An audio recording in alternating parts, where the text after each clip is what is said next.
I mentioned that this is, I think, the most biblical service that we do, primarily because the early church met in homes. You know, they gather in the temple, but then they met frequently in homes, and they met around tables. And I really think that we need to normalize the table again as far as a place of ministry and a place of love and a place for Christians to spend time together. Acts 2:42 says they devoted themselves. This is the description of the early church. They devoted themselves to the apostles' teaching, to the fellowship, to the breaking of bread, and to prayer. These are the priorities of the first church. You almost expect when you read that to have Luke say, yeah, but this was the most important. But he doesn't. The four priorities of the early church are the apostles' teaching, fellowship, the breaking of bread, and prayer. The breaking of bread, gathering around a meal, was one of the main pillars of the earliest church. And generally speaking, I think as a church, the closer we can get to the original, the better off we are. You know, the older we go and the closer to the first church, the better off that we are. But what's meant specifically, like when we get into this, what does he mean by the breaking of bread? I enjoy a good barbecue as much as everyone. But there's something more. Later, Jude would call this the agape feast, a love feast.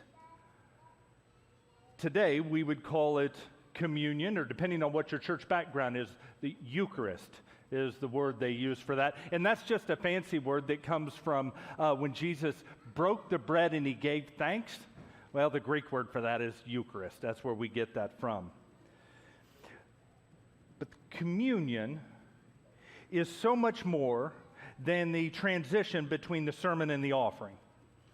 And I hope that over the next 10, 12 minutes, my goal is to demonstrate that communion, this breaking of bread, is the highlight of what we do on Sundays. It's the priority of what we do on Sundays. And to do this, what I'm going to do is I'm going to take you to a couple of different places. The first one is to an upper room of a home, most likely April 2nd, AD 33. It was a room that was prepared for Jesus and his ragtag band of followers to have one last meal before his arrest and execution. And what does he do to start the meal? He washes their feet first. He stops and, we talk about the washing of feet a lot, and we mention it as, this is what service looks like. But I think if we stop there, we miss the most important thing is Jesus prepares them for communion with him. He washes them and says, now you're ready for the table. And then at that meal, he says some of the most jaw-dropping words in history. He says, as they were eating, Mark records this, he took bread, blessed it, broke it, and he gave it to him. He said, take it, this is my body. Then he took a cup, and after it he gave thanks, and he gave it to them, and they all drank from it. And he said to them, this is my blood of the covenant, which is poured out for many. So the question we have to ask, if we're going to be good students of our Bibles, is what meal are they having? What are they doing? Well, Luke tells us that they're celebrating the Passover. The Passover, you know this story if you've been around the church for a minute. You've heard this. Back in the Old Testament, there was this battle of wills between Pharaoh, the king of Egypt, and Moses, God's appointed person to go. And so there's this battle of wills. Moses is saying, hey, you got to let my people go, and Pharaoh is saying no. And behind that, though, there's a supernatural battle. There's the gods of Egypt, which have demonstrated their superiority, but now Yahweh is going to show that he's greater than everyone. He is the greatest of all. And it ends up with these 10 demonstrations that match the Egyptian gods. These 10 demonstrations where Yahweh shows that he's superior, and the last one is awful. I mean, it's the death of the firstborn. It's a terrible moment. But that judgment wasn't for everyone. You see, the Jews who were living in the land there, they had this instruction to take blood from a lamb and to put it on their doorways. And somehow that blood that marked their homes was an identifier that marked the people inside as they were separated from the judgment. It was a marker of sorts. The blood said that you were safe from the coming judgment. Oh, if you could just picture that with me. We'll picture two Jewish guys. We'll say Smith and Jones, very Jewish names here. We've got Mr. Smith and Mr. Jones, and they're having a conversation, and they're like, hey, man, stuff's getting kind of real right now. You know, the frogs, and then there's been lice and flies and darkness, and all that was super intense, but now there's talk about the death of the firstborn, and man, that's getting pretty tough. And Jones says, hey, not for me. I trust God's man. I trust God. Smith says, well, I do too, but I just don't know. He said, well, you've slaughtered the lamb, right? You've put the blood on the door, right? Well, of course I have. I'm not crazy. That night, the angel of death visits. Which one's son made it? Well, both, because their protection wasn't based on the strength of their faith, but on the blood of the Lamb. The blood of the Lamb was the marker that set them aside for safety. And, you know, the Old Testament is this picture. Sometimes it's like shadows. You don't quite get it. And you get to the New Testament and they turn the lights on. And you say, oh, this blood of the Lamb is really, it's a picture of Jesus. What he did for us. He's the Lamb that takes away the sin of the world. And so they started this meal, because that night they were supposed to have a meal. It was called a meal of haste. It wasn't quite like this. You'd stand up and they tucked their coats in their belts, had their staff in the hand. It was a meal of transition. So if you've got a military background or you're a prepper, you've seen one of these. Everybody's seen an MRE. This is our government's finest attempt to provide sustenance for on the go. It's really not fancy, but what it'll do is it's a meal of transition, a meal while you're traveling from one place to the next. This Passover meal is a meal of transition as people went from slavery to freedom, from oppression to identity, when they went from Egypt to the Promised Land. And so we remember now, as we have our meal, that this is a meal of transition in between, what we once were, and that day when we get to have the meal with Jesus in heaven. So they began this celebration of remembering this. And every year, they would all gather around a table, and the head of the family sits at the end, and he sort of tells it in a sing-song voice.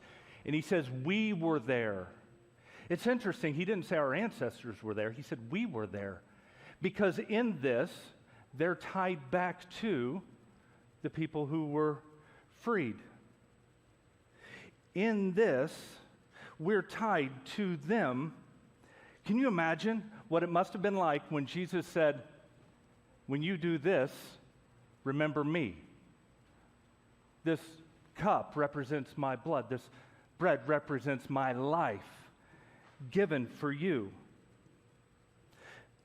That is the picture of what got put together and ended up being called the Agape Feast.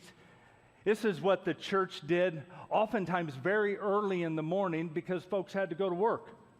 So they would do it every Sunday morning before they took off for the day. So I've got 4 things, just very quickly. Dan, yes, there is 4, but I promise I'll go fast. 4 reasons to reconsider what we do in communion. The first one is this: communion forces us to remember what was done for us. You see, I don't know if it's the way that our minds are wired, but we remember bad things very easily, don't we? We remember the hardest parts of our lives with great clarity, but we forget the good things. We do. We forget that. And honestly, success breeds amnesia. We forget where we come from. When we get together and break bread, we just have that little cup these days. But we are weekly reminded that we belong to a people and that we have been spared from impending judgment because of the blood of the Lamb. We've been moved from slavery to freedom because of the blood of the Lamb. We've been given an identity, and we have hope that regardless of what happens in the world, doesn't matter what happens in the eclipse on Monday, we have hope that's greater than that. Second one is this: communion draws us up into the larger kingdom. When you and I take this piece of bread, we're making a statement together. We here, along with Christians down the road, and Christians in homes in China that have to hide to worship today, Christians in Ukraine where there are bombs going off today, we join them. And it's not just this way, but it goes forward and back too. We join the disciples in the upper room 2,000 years ago. We're linked to that little town in Corinth where Paul has to say, no, that's not what that looks like. Here's what it should look like. We join 2,000 years unbroken of followers of Jesus, remembering, coming together to say thanks, and Christ feeds us again and again freedom and identity and a home and unity. That's what happens. J.I. Packer was a noted theologian that passed away a couple years ago. He wrote a few lines about communion that have seared into my mind. He said, we should reject the strange, perverse idea that the Lord's Supper is a flight of the alone to the alone. My communion I come to make, not our communion which I come to share. You cannot imagine a more radical denial of the gospel than that. Think about that. So he says, as a matter of conscience, if I go to a small church where there are not many folks, I make it a point to go and sit with someone, because it's not my communion, it's our communion. We do this together. Third one is this: communion is a social disruption. In Jesus' day, and the time of the New Testament, there was a whole social order to eating. So they had this big, in a nicer home, you had a big kind of C-shaped couch, and your wealthier folks would eat first, and they would sit there, and then the poorer folks would sit around the edges. After all the food had been served, then they could. Paul says, not here. That won't happen here. No one has a special standing in the kingdom. It doesn't matter if you are a slave or if you are rich, if you are man or woman. The ground is level at God's table. Everyone eats together. As a matter of fact, we even know that in that time, this is going to sound like I'm going on a tangent here, but stick with me. Hair was a whole thing. For gals, long hair was a sign of wealth.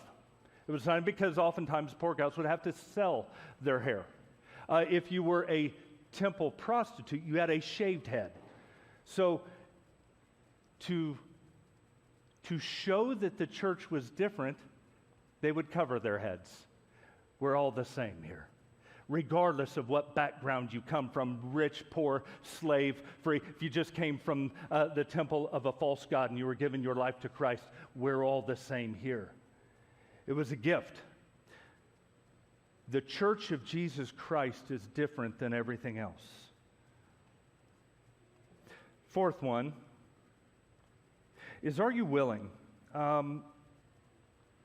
There's a bit of a balancing act. We're told to search our hearts, right? We're told when we come to the table, we should search our hearts. We should look for those areas of our lives that are out of sync with the kingdom, out of sync with God's word. Now, we have this, which says we shouldn't approach this lightly. We should be serious when we come to communion. But then we should also remember that at that first communion, who did Jesus serve? Judas. Judas was there, the one that had betrayed him. Jesus didn't say, hey, you're out before the meal. He gives him an opportunity. Right after the resurrection, who does he break bread with? Oh, two dejected believers that had given up hope that he was the Messiah. You have a betrayer, and you have ones that have given up hope. I was reminded early on that my job as pastor is not to build fences around the table, but to call God's people to say, this is where you should be. This is why this is important. Together, we're united. Together, there's no social barriers. Together, we remember that we have a hope, an identity. We have something that the world cannot touch because of the blood of the Lamb, because of what Jesus did for us. So we're going to take just a couple minutes, and at your table, there should be little cups with grape juice. And, you know, back in the original day, it was always they shared one loaf. It was a big deal to have one loaf. And since we couldn't get one loaf that was 60 feet long, we bought it all at the same store, if that counts. Why don't you, there at your tables, receive communion with the people at your tables. If you're not at one, just make your way to one. And then in a few minutes, guys will lead us in song again.